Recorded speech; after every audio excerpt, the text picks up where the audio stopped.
To the girl I have made love with. Hey, how are you? How have you been? I texted you last night, but you didn't reply.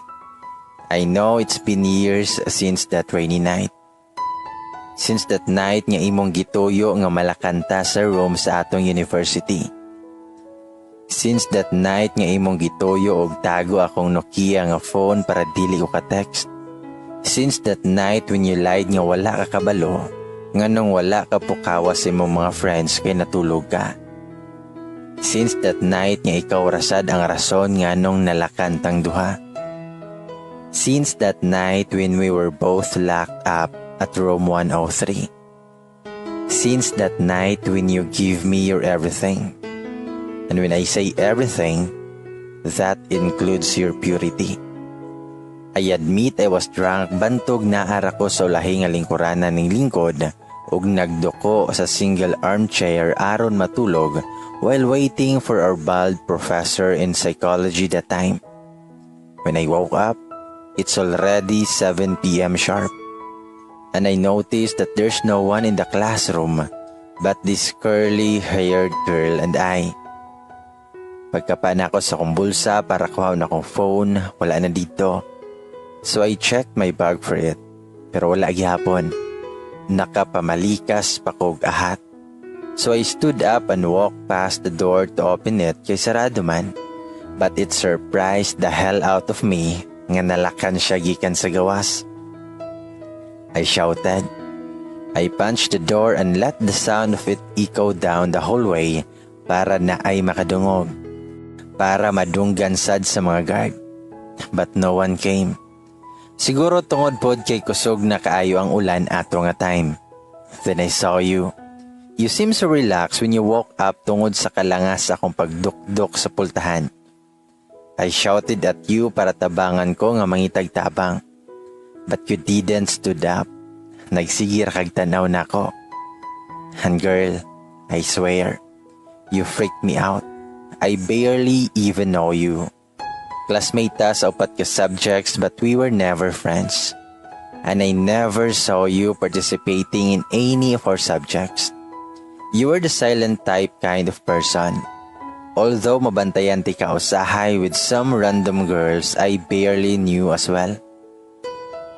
Sa moto, naglagot kay ko Nimo kay wala man lang ka nag-effort og pangitagway para makagawas ta ato nga room. Pagpangutanan nako kung naba kay cellphone, you simply shake your head and said no. Mura kog mabuang ato. Tugnaw man unta kay gaulan pero gipaningot kog ayo. Kabalo ko nga gitugnaw na ka. Pero nagpa-as if ko nga wala ko kabantay although na ako'y hoodie. I hated you so I pretended that I didn't care. I guess you deserve it though. Who on earth would wear that kind of clothing you were wearing anyway? Nipis kaayo sa nga tanan. But here comes the unexpected. Tungod sa kakusog sa ulan with matching liti-liti og dalugdog, nga magtabon-tabon pa kasi mong dunggan kay makuyaw-kuyawan ka. And here comes the beginning of it all. Nawala ang kuryente. Kabalo ko nga halos wala na kaming ginhawa ato. Even ako nakuyawan sad. You see, kabalo ko nga halukanon ka. Maklaro man kayo look so vulnerable. Plus this room number was the exact number of that famous horror story nga gipasa-pasag chika ni nga school. At first, wala tayo kapansin na. Bahala ka din ha. We are not close. And we are not even friends nga nung duulan man tikaw i-comfort ba. But damn it, pagdungog na ko nga nagbako na ka, naloy ko nimo. So I did it. I take off my hoodie o nigdool ko nimo.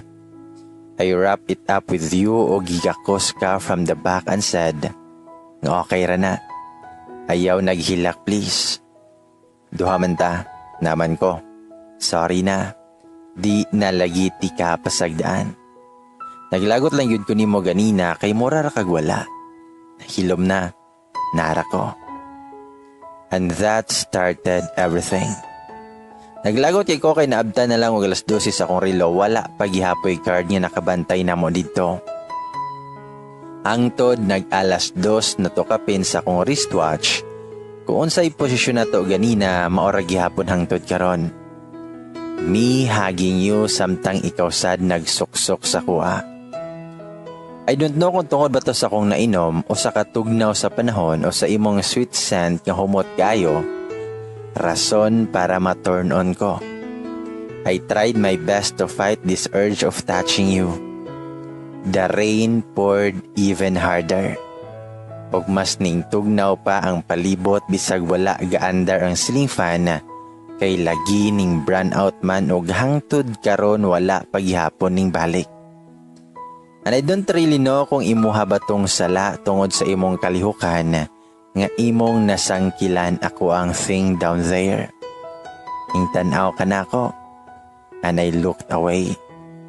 But when I looked back at you, you were still looking at me. We both stared at each other. Bisag dili kay nato makita ang usag-usa kay walay suga. Ug ang kahayag ra sa kilat ang nagdag kahayag nato ug ang hinay nga siga gikan sa akong relo.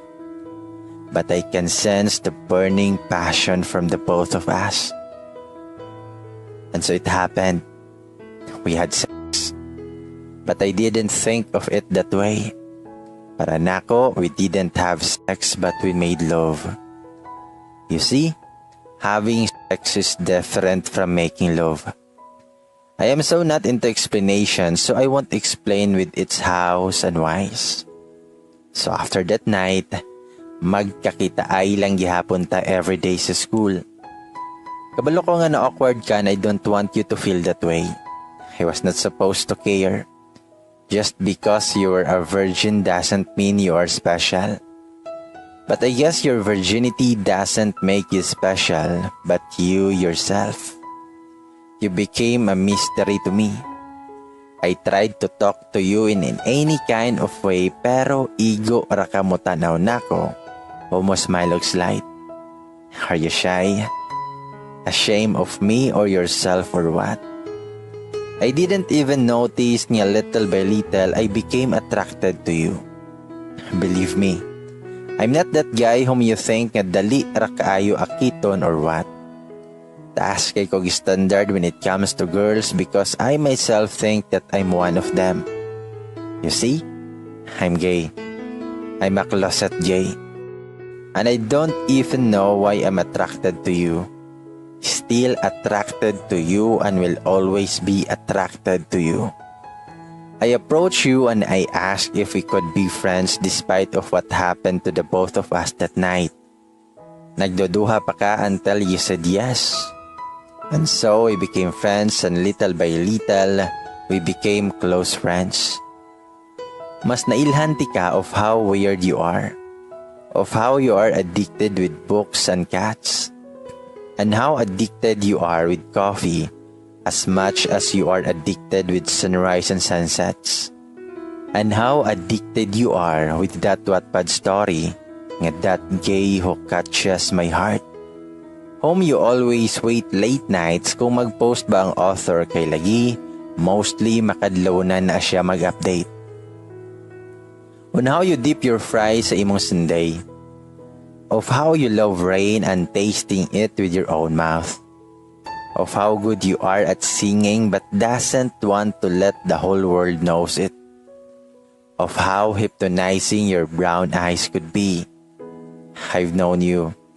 You were so weird. And it makes me feel attracted to you even more. And I've known you. You like me as much as I do. Your friends told me so. You see? I already know that it was part of your plan nga malakan tang duha sa classroom. It was your plan to be with me for a while. Your friends told me you already liked me since we were freshmen. Your friends told me you were into gays.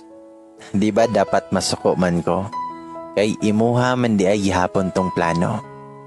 Except sa part nga ming brand out o sa part nga naay mahitapo natong duha. But guess what? Instead of having this urge nga sagpaon kag toda, Mas ning samot na hinon akong guts nga itugan sa imuha kung unsa gyud tinuod. Instead nga maglagot ko nimo, I was happy. Nalipay na hinuon ko nga nabuhat to nimo. You are indeed weird. Yet I find it cute. I always wanted to tell you of how much I like you. But I'm just so scared that you might reject me because I am me. I am gay. I like you not because your friends told me that the feeling is mutual. But I like you because you are you. I'm scared to love you but I cannot help it. It's what my heart wants. I love you but I'm so damn afraid to let it straight next to you. So I decided to just show it off you instead of saying it. Then say actions are better than words. Pero nakalimot ko ang loading manday ka. You thought it was all just for the sake of friendship. Your friends told me you are confidently used to just being friends with me. Your friends told me nga you're good with just being friends. But little do you know, I cared for you not just as much as normal friends do. I don't want to be just your gay man friend. Not anymore. So here I am now, confessing. I don't even know kung ma-post o mabasa ba ni, but I hope so. I know you are into confessions. You love reading stuff. So to you, I'm sorry kung dili na ako maingon in person. Nagbinayot na sad siguro ko. But I really, really like you so much. So damn much. I don't need to say who your name is but I know nga makaila na ka kung kinsa ka once mabasahan nimo ni. I'm not good in words but there's this line nga ganahan kay ko sa story nga imong ginabasa karon. And I hope through these lines makasabot ka kung unsa akong gustong ipaabot sa imuha. So please lang besh, do not be loading this time. Yes, I am gay. I wear concealer and stuff. My eyebrows are always on flick than yours. My voice is not masculine. The way I move is slightly feminine. I am sensitive about my skin color. I even act more feminine than you. I hate sunlight. I hate carrying heavy things. I don't even have the abs yet I love seeing them with other males. I am gay. And I simply doesn't fall with any females. Until I met you. You just changed everything in a snap. I don't know what you did but you changed my perspective. Now, I'm in love. In love with a female. In love with you. I'm in love with Leia Bendea. Even the universe wouldn't believe it, but I am truly in love with you. You captured my heart, so you must take your responsibility. Be my girlfriend. We will be graduating soon. Gahulat na ta nga mo paso. So let's graduate together. Let's take our chance together. Let's fulfill our dreams together. Let there will be an us to keep us both staying together. Let me be as Dewey and you as Leia. Let me be your gay man for your life. At least let me be.